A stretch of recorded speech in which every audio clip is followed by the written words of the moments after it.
चलिए तो अब हम एक पॉइंट समझ लेते हैं ट्रिग्नोमेट्रिक रेशियो से रिलेटेड, कि जब कभी भी हम अगर किसी भी ट्रायंगल का लेंथ साइड्स का चेंज करेंगे ना, तो उससे ट्रिग्नोमेट्रिक रेशियो के वैल्यू पे कुछ चेंज नहीं आएगा, वो वैल्यू पे उसका इफेक्ट नहीं पड़ेगा अगर एंगल को हम सेम रखते हैं। तो उसको मैंने लिख दिया यहाँ पे पॉइंट में, वो आप लोग कॉपी में अपने नोटबुक में नोट कर लेंगे। The values of the trigonometric ratios of an angle do not very with the length of the sides of the triangle if the angle remains the same. अब इसका मतलब है कि एक ट्रायंगल अगर मान लो ABC, ठीक है, इसमें एंगल A का वैल्यू है 30 डिग्री और साइड BC है 4 मीटर और 4 centimetre suppose, and AB is 3 centimetre, then that hypotenuse will be 5 centimetre. इस वाले ट्रायंगल के अंदर भी साइन A का वैल्यू जो होगा वो 4/5 होगा। ओके, सॉरी, लेट 4/5 नहीं होगा, एक्चुअली में ये 1/2 होगा, लेकिन सपोज कर लेते हैं कि मान लो कि 4/5 है, मान लो ये 8 हो गया, और तब ये हो जाएगा 8 का स्क्वायर 64, 4 का square 36,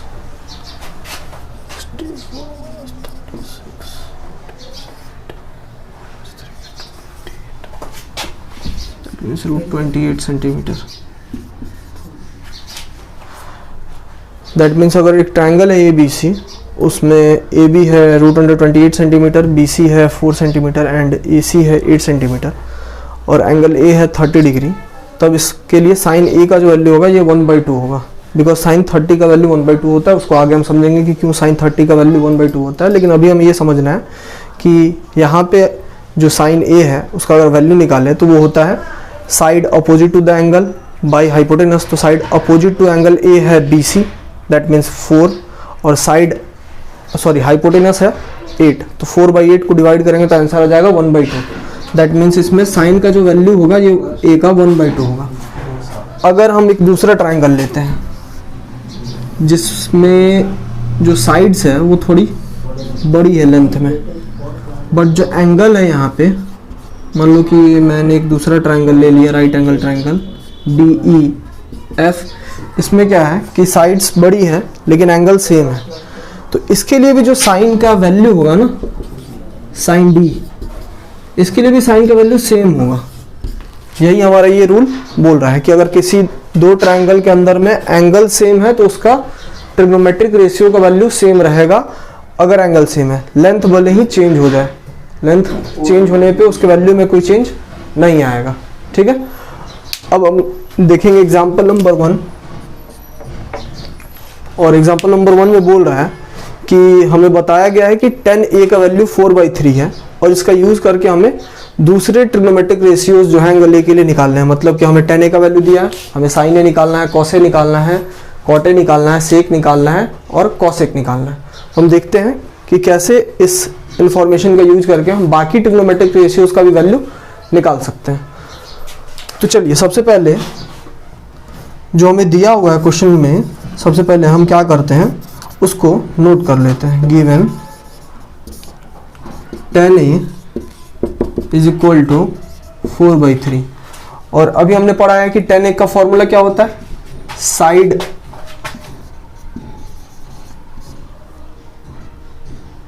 opposite to angle A by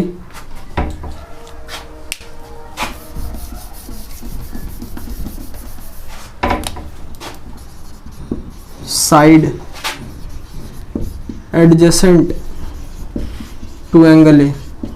that means अगर इस डायग्राम के अंदर हम देखें, सेम डायग्राम कर ले लें हम, ये ट्रायंगल ABC हो गया, इसमें हमें बताया गया है कि tan A का वैल्यू जो है 4/3 है। तो इसका मतलब है, हम देखें ध्यान से, तो एंगल A ये है और इसके अपोजिट का साइड का वैल्यू को अगर यहाँ पे हम कंपेयर करें तो side opposite to angle A का मेजरमेंट कितना आ रहा है 4, और side adjacent to angle A का मेजरमेंट कितना आ रहा है 3। दैट मीन्स यहाँ पे हम 4 लिख सकते हैं। Side opposite to angle A, that means BC is 4, and side adjacent to angle A is 3, that means AB is 3। अब क्योंकि ये रेशियो है तो रेशियो कभी भी किसी नंबर का कैसे मिलता है हमें, जब हम किसी दो नंबर को डिवाइड करते हैं किसी सेम नंबर से। फॉर एग्जांपल ये अगर 8/6 होता तो इसे हम 2 से डिवाइड करते तो 4/3 मिलता, तो दोनों को इसका मतलब 2 से डिवाइड किया गया होगा। इसी तरह से जो 4/3 है, हमें पता नहीं कि कौन सा नंबर लिखा गया था यहाँ पे और यहाँ पे, जिसे डिवाइड करके किसी नंबर से इतना हमें मिला है, लेकिन इतना तो फिक्स है कि किसी ना किसी सेम नंबर से डिवाइड किया गया होगा तभी ये ट्रिग्नोमेट्रिक रेशियो मिला है। उस नंबर को हम सपोज कर लेते हैं, हमें पता नहीं तो हम उसे x ले सकते हैं, k ले सकते हैं। तो let the constant proportion, constant proportion उस नंबर को हम बोलते हैं जिस नंबर से इन दोनों को डिवाइड किया गया होगा तब जाके ये 4/3 आए होंगे। तो let the constant proportion be k से अगर डिवाइड किए होंगे, हम मान लिया कि k से डिवाइड किए होंगे, तो अगर फिर हम k से दोनों में मल्टीप्लाई कर देंगे तो जो ओरिजिनल नंबर होगा वो हमें मिल जाएगा। फॉर एग्जांपल अगर मान लो कि ये 8/6 होता तो इसे हम 2 से डिवाइड करते तो 4/3 आता। तो अगर फिर उस 2 से अगर हम 4 में मल्टीप्लाई कर दे और 3 में फिर 2 से मल्टीप्लाई कर दे तो जो ओरिजिनल वैल्यू होगा, मतलब जो साइड का वैल्यू होगा, लेंथ होगा, वो हमें पता चल जाएगा। तो उसी तरह से यहाँ पे हमने जो k माना है कांस्टेंट प्रोपोर्शन को, अगर उससे हम इसमें मल्टीप्लाई कर दे तो हमें ओरिजिनल वैल्यू साइड्स का मिल जाएगा। तो इस तरह से हम लिख सकते हैं side opposite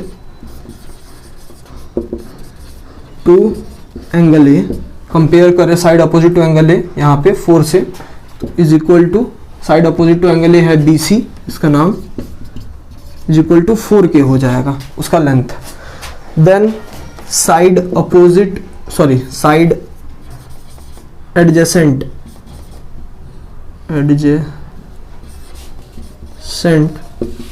to angle A, adjacent to angle A है AB, और side adjacent to angle A, यहाँ पे अगर हम कंपेयर करें इक्वेशन के दोनों साइड को, LHS और RHS को, तो वो हमें 3 आएगा, और 3 जो कांस्टेंट प्रोपोर्शन होगा उससे मल्टीप्लाई कर देंगे तो उसका लेंथ हमें 3K मिल जाएगा। दैट मीन्स हमें AB का लेंथ मिल गया 3K एंड BC का लेंथ मिल गया 4K। अब हम क्या करेंगे, इन दोनों का यूज़ करके हम AC का लेंथ निकालेंगे, क्योंकि AC हाइपोटेनस है और हमने 9th क्लास में पढ़ा था कि जो हाइपोटेनस होता है उसके लिए फॉर्मूला होता है hypotenuse is equal to √p² plus b²। Okay, pause करो इसको, गला सूख गया, पानी लेके। तो अब आगे हम देखेंगे कि जो हाइपोटेनस होता है उसका फॉर्मूला √p² प्लस b² होता है, उसका यूज करके हम AC का वैल्यू निकाल लेंगे, क्योंकि AC जो हाइपोटेनस है side opposite to right angle. और जब AC निकल जाएगा तो जो बाकी ट्रिग्नोमेट्रिक रेशियोज हैं उनका फॉर्मूला का यूज़ करके हम बाकी को भी निकाल देंगे। चलिए देखते हैं हम कैसे करते हैं।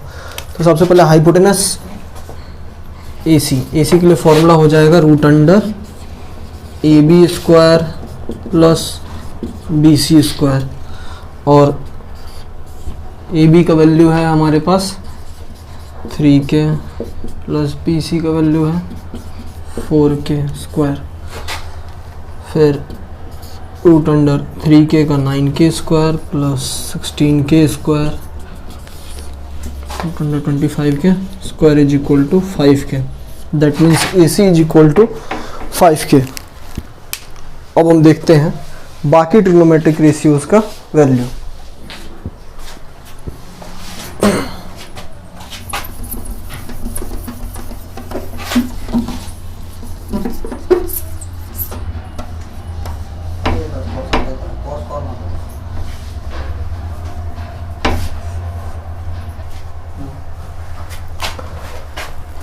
अब हम साइन के लिए देखते हैं। तो साइन ए का फॉर्मूला हम जानते हैं, side opposite to angle that means BC by hypotenuse that means AC। अब हमारे पास BC का वैल्यू है 4K एंड AC का वैल्यू है 5K, जो हमने यहाँ से अभी निकाला है।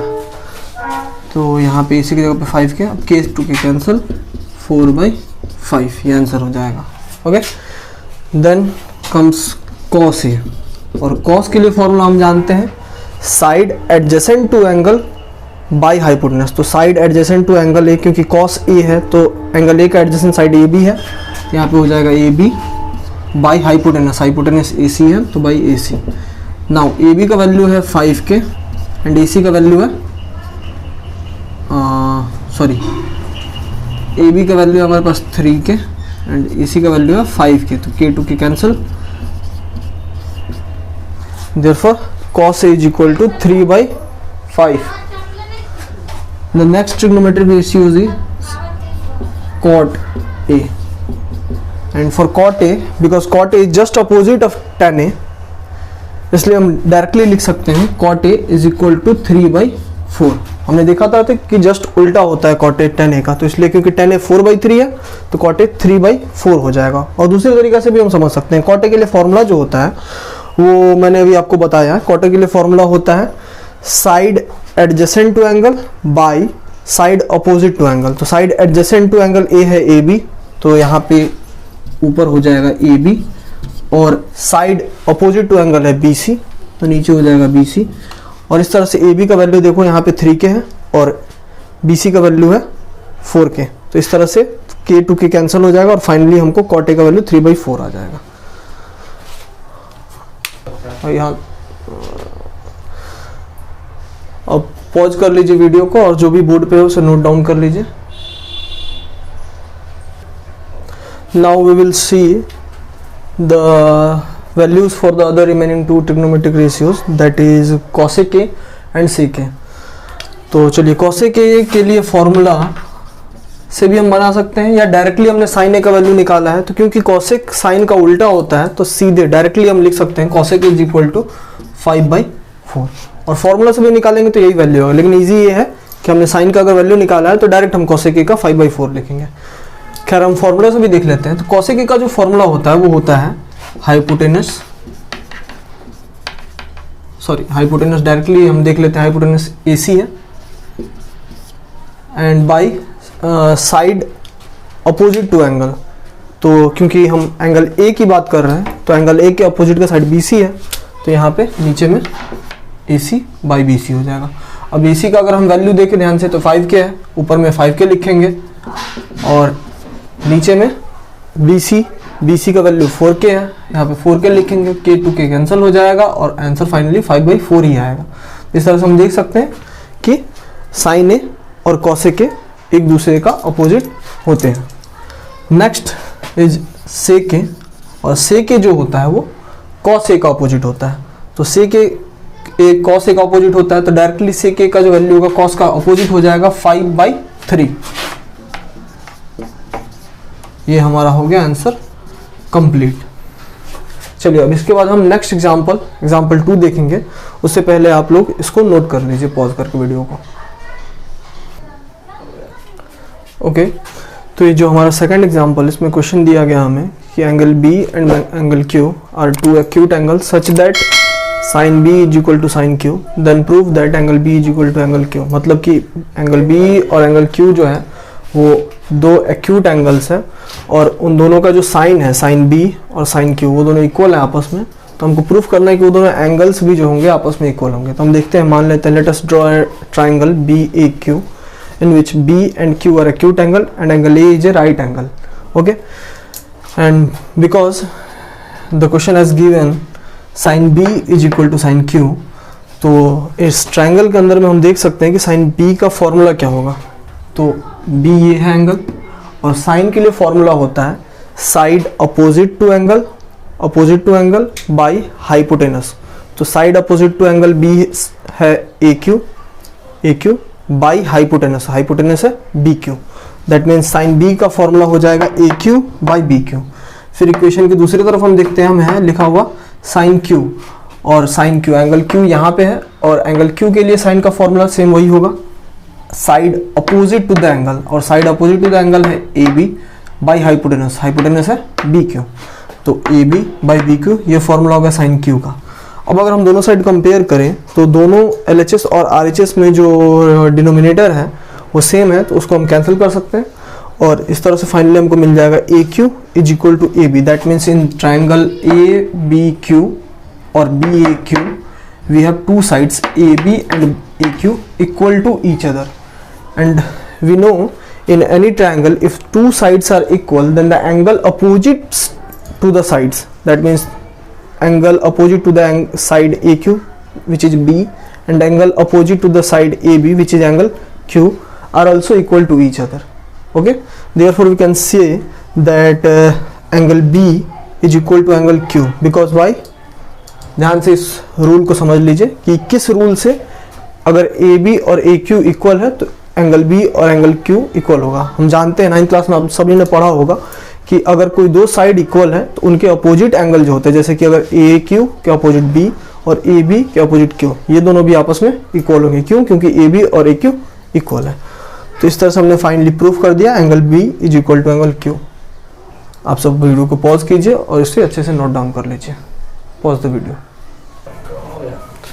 ओके, इन एग्जांपल 3 हमको दिया गया है consider a triangle ABC right angle at C, मतलब कि ACB एक ट्रायंगल है जिसमें C जो है राइट एंगल है, जिसमें AB का वैल्यू 29 यूनिट्स है, BC का वैल्यू 21 यूनिट्स है ना, और ABC को थीटा एंगल नाम दिया गया है।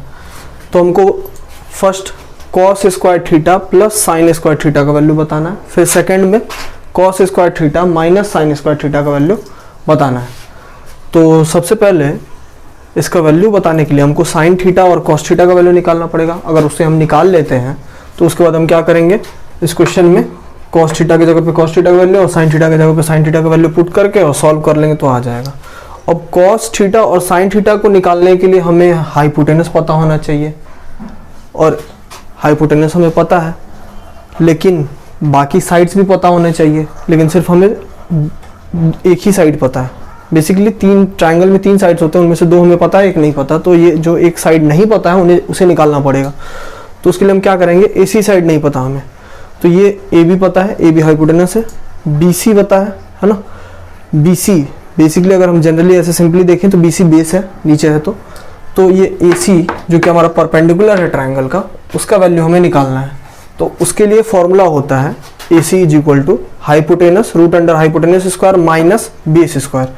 तो रूट अंडर हाइपोटेनस का वैल्यू है, हाइपोटेनस की जगह पे AB है तो AB स्क्वायर माइनस बेस की जगह पे BC है तो BC स्क्वायर। तो फॉर्मूला हो जाएगा AC का root under AB square minus BC square is equal to AB की जगह पे वैल्यू 29 है, 29 पुट करेंगे, इसका स्क्वायर करेंगे। फिर उसी तरह से BC की जगह पे 21 वैल्यू है इसका, BC का 21 पुट करेंगे, स्क्वायर करेंगे। 29 का स्क्वायर 841, 21 का स्क्वायर 441, सॉल्व करेंगे इसको तो यहाँ पे 400 आएगा, रूट अंडर 400 और स्क्वायर रूट ऑफ 400 सॉल्व करेंगे हम तो 20 आएगा, क्योंकि 20 का स्क्वायर होता है 400, that means square root of the 400 will be 20। Okay, then अब हमारे पास AC का वैल्यू आ गया। अब हम क्या करेंगे, नेक्स्ट स्टेप हमारा होगा कि हम साइन थीटा और cos थीटा का वैल्यू फाइंड कर लें।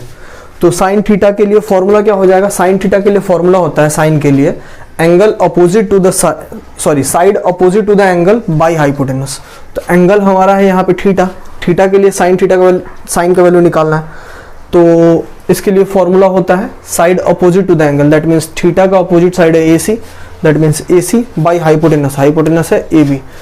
Then formula becomes AC by AB। AC का वैल्यू अभी हमने कैलकुलेट किया है 20 यूनिट्स, यहाँ पे 20 यूनिट्स पुट करेंगे, और AB का वैल्यू हमारे पास ऑलरेडी है 29 यूनिट्स, 29 यूनिट्स पुट करेंगे। इस तरह से साइन थीटा का वैल्यू 20/29 आ जाएगा हमारे पास। फिर cos थीटा के लिए फॉर्मूला होता है side adjacent to the angle, theta है तो side adjacent to the angle, theta का एडजेसेंट एंगल साइड है BC बाई हाइपोटेनस, हाइपोटेनस है AB। तो इस तरह से cos थीटा का फॉर्मूला हो जाएगा BC बाई AB, और BC का वैल्यू 21 यूनिट्स है हमारे पास, और AB का वैल्यू 29 यूनिट्स है। तो इस तरह से हमारे पास cos थीटा का वैल्यू आ गया 21/29। अब हम आते हैं हमारे क्वेश्चन पे। फर्स्ट क्वेश्चन है हमारे पास cos square theta plus sine square theta, तो इसे हमने लिख दिया। cos थीटा का वैल्यू फॉर्मूला है BC by AB, BC by AB हमने लिख लिया। और क्योंकि cos थीटा का स्क्वायर है यहाँ पे, cos square theta that means square of cos theta, तो इसलिए हम क्या करेंगे, BC बाई AB का स्क्वायर करेंगे, फिर plus sine square theta that means sign theta का स्क्वायर, साइन थीटा का वैल्यू है AC बाई AB, तो यहाँ पे AC बाई AB का स्क्वायर करेंगे, और इसका जो वैल्यू है BC बाई AB का, ये यहाँ पे 21/29 है, तो इसको हम यहाँ पे पुट कर देंगे 21/29 का स्क्वायर, प्लस फिर AC बाई AB का वैल्यू, AC बाई AB का वैल्यू 20/29 है, तो उसको 20/29 पुट करके उसका भी स्क्वायर करेंगे। 21/29 का स्क्वायर करेंगे हम, तो 21 का स्क्वायर हमें मिलेगा 441, 29 का स्क्वायर मिलेगा 841, प्लस 20 का स्क्वायर 400, 29 का स्क्वायर 841, दोनों कैल्शियम लेंगे 841 आएगा। फिर 841 से डिवाइड करेंगे, 841 में 1 आएगा, 1 से इसमें मल्टीप्लाई करेंगे 441 आएगा। फिर उसी तरह से 841 से इसमें डिवाइड करेंगे, 1 आएगा, 1 से मल्टीप्लाई करेंगे 400 आएगा, और 441 400 को ऐड करेंगे तो 841 आएगा। अब न्यूमरेटर में भी 841, डिनोमिनेटर में भी 841, तो दोनों को कैंसिल करेंगे, फाइनली आंसर 1 होगा। That means the answer of this question number 1 will be 1। Okay, now we will come to the second question. We have to find the value of the second question, which is cos square theta minus sin square theta. In this question also we will put the value of cos theta, which is BC by AB, and then we will square the value, because we have in the question we have given the square of the cos theta. Therefore we will square the BC by AB, and here also the sin theta will be also squared, because in the question it is given, the square is given, therefore we will square the sin theta. Now we will come to the values of the BC and AB.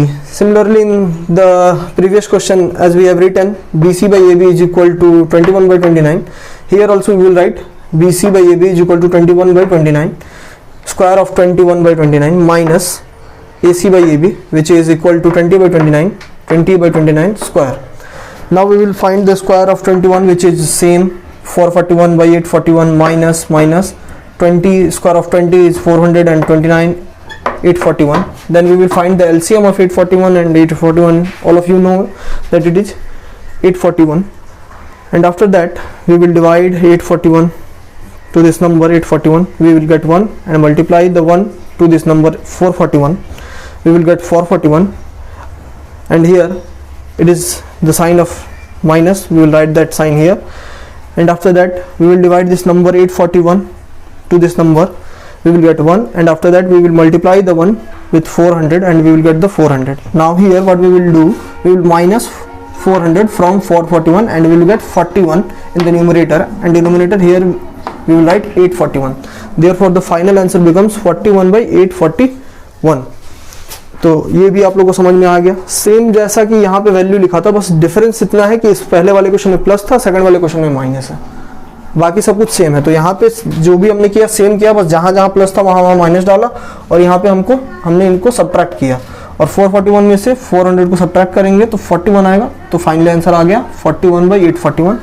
और ये हमारा example 3 भी complete हो गया। इसे भी आप लोग वीडियो को पॉज करके नोट कर ले, इसके बाद हम एग्जाम्पल 4 को समझेंगे।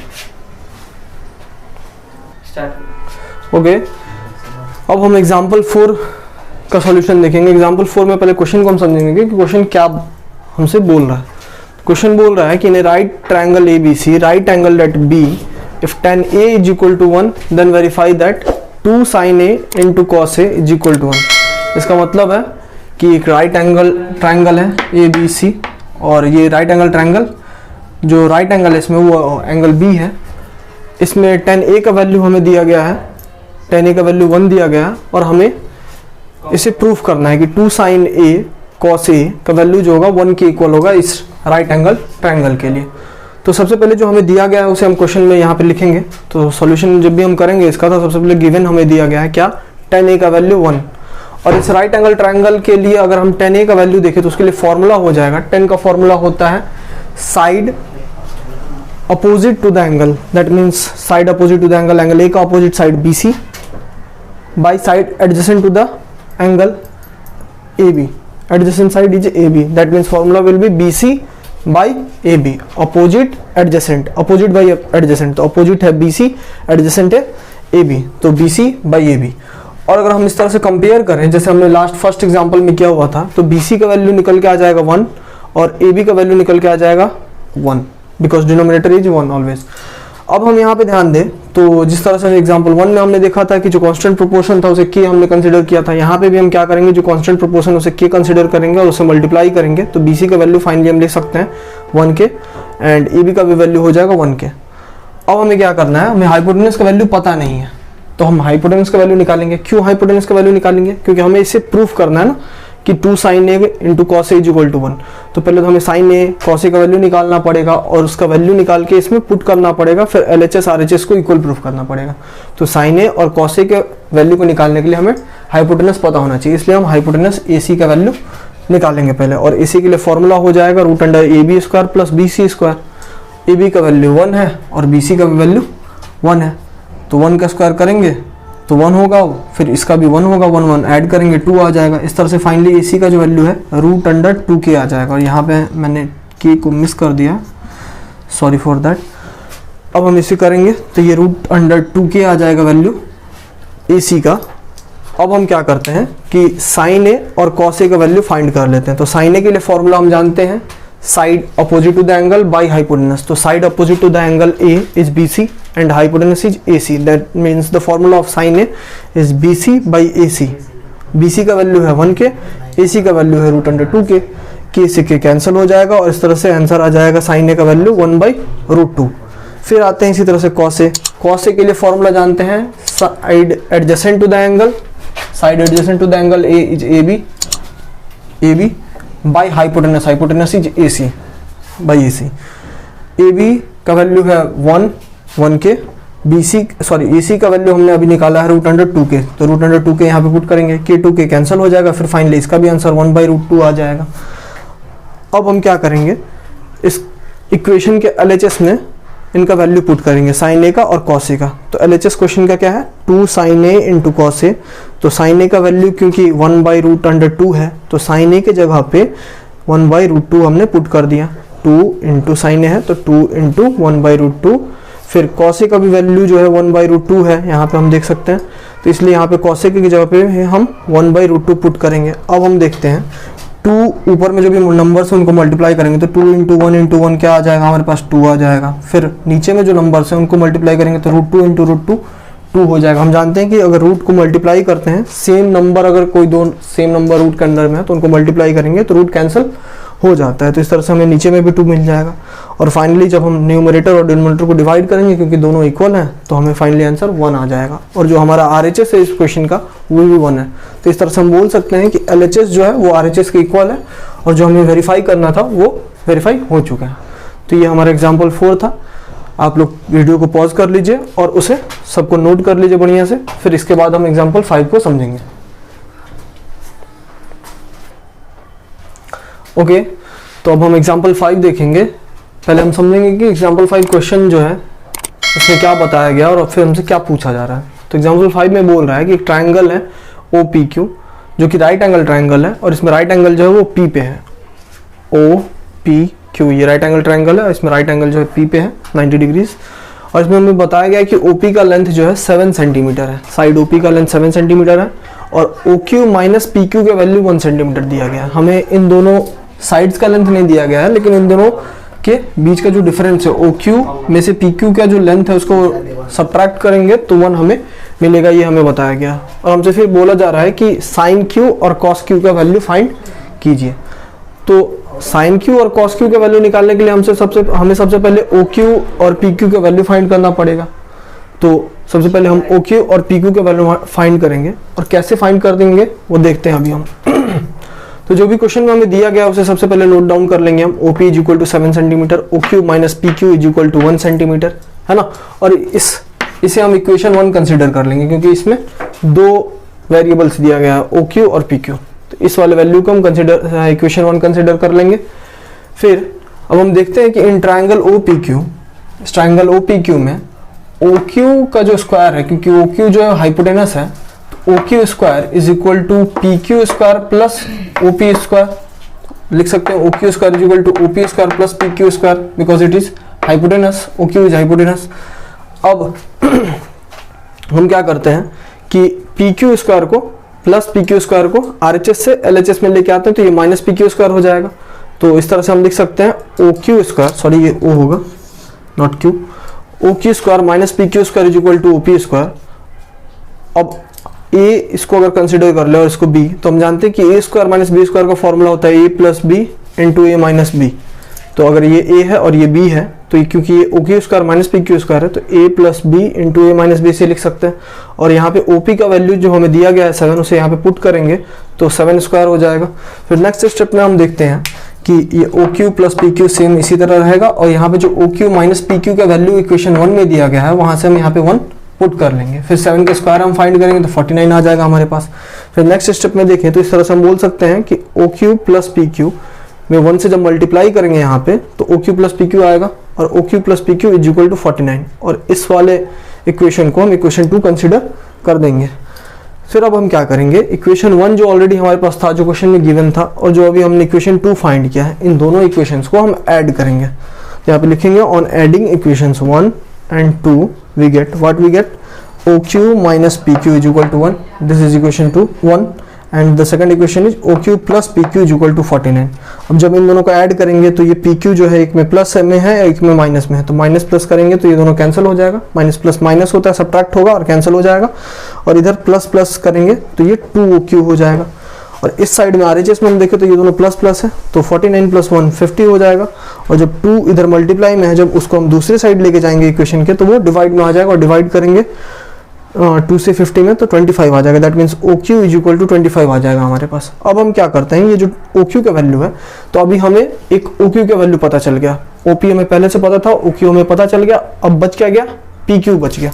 तो PQ का वैल्यू निकालने के लिए हम क्या करेंगे, इस इक्वेशन 1 में देखिए OQ minus PQ is equal to 1 दिया है और OQ का वैल्यू अभी हमने निकाल लिया, तो इस OQ का वैल्यू अगर हम इसमें पुट कर दें और इक्वेशन को सॉल्व करें तो PQ का वैल्यू भी हमारे पास आ जाएगा। देखते हैं, तो इक्वेशन 1 में putting the value of OQ in equation 1 what we get OQ minus PQ is equal to 1, this is equation 1 and यहाँ पे हम क्या करेंगे, OQ की जगह पे OQ का वैल्यू जो 25 निकाला है हमने यहाँ पे उसे पुट कर दिया हमने, तो 25 minus PQ is equal to 1। अभी जो PQ है ये माइनस में है उसको दूसरी साइड लेके जाएंगे तो प्लस PQ हो जाएगा, और जो ये प्लस 1 है उसको इस साइड लेके आएंगे 25 के साइड में तो ये -1 हो जाएगा। तो ये जो माइनस PQ था वो प्लस PQ हो गया और जो प्लस 1 था वो -1 हो गया। इस तरह से हमें इक्वेशन क्या मिला finally, PQ is equal to 25 minus 1, और 25 माइनस 1 करेंगे हम तो फाइनली आ जाएगा answer PQ is equal to 24 centimetre. अब देखिए हमारे पास इस ट्राइंगल OPQ का तीनों साइड्स हैं, OP पहले से दिया था, OQ हमने निकाला और अभी PQ फाइनली हमने PQ भी निकाल लिया। अब हमें क्या निकालना था, साइन Q और कॉस Q का वैल्यू। तो देखते हैं हम साइन Q का फॉर्मूला क्या होगा। साइन का फॉर्मूला हम जानते हैं, side opposite to the angle by hypotenuse. तो एंगल यहाँ पे Q है, एंगल Q के लिए हमें साइन का वैल्यू निकालना है, तो एंगल Q के लिए जो साइड अपोजिट है वो है OP बाई हाइपोटेनस। हाइपोटेनस क्या है, OQ, तो इसका फॉर्मूला हो जाएगा OP बाई OQ, और OP का वैल्यू 7 सेंटीमीटर है तो यहाँ पे हम 7 सेंटीमीटर पुट करेंगे, और OQ का जो वैल्यू है वो 25 सेंटीमीटर है तो उसे 25 सेंटीमीटर पुट करेंगे। इस तरह से हमें साइन Q का वैल्यू 7/25 मिल जाएगा। फिर आगे cos Q के लिए, cos Q का फॉर्मूला क्या होता है, side adjacent to the angle, that means angle Q का जो साथ का साइड है, एडजेसेंट मतलब साथ का साइड है PQ है, तो PQ यहाँ पे पुट किया हमने, PQ का वैल्यू क्या है 24 है, यहाँ पे हमें अब PQ का वैल्यू निकाला है 24 सेंटीमीटर, तो PQ का वैल्यू 24 यहाँ पे पुट करेंगे। बाई हाइपोटेनस इसमें भी होता है और हाइपोटेनस सेम है OQ का वैल्यू 25 पुट किया। इस तरह से cos Q का वैल्यू हमारे पास मिल जाता है 24/25, और इस तरह से हमें जो निकालना था साइन Q और cos Q हमने फाइनली फाइंड आउट कर लिया है। तो आप इसे भी वीडियो को पॉज करके नोट डाउन कर लेंगे, और अगर आप सभी को मेरा ये एग्जाम्पल एक्सप्लेन करने का तरीका अच्छा लगा हो तो मेरे वीडियो को लाइक करें, वीडियो को शेयर करें, और आपके जितने भी फ्रेंड्स हैं उनके साथ शेयर करें ताकि उनको भी अगर कुछ भी डाउट हो तो उनके डाउट क्लियर हो जाए। साथ ही साथ मेरे चैनल को सब्सक्राइब कर लें ताकि आप जो है मेरे हर एक वीडियो के लिए अपडेटेड रहें, और मेरे नोटिफिकेशन बेल को भी प्रेस कर दें। Thank you friends.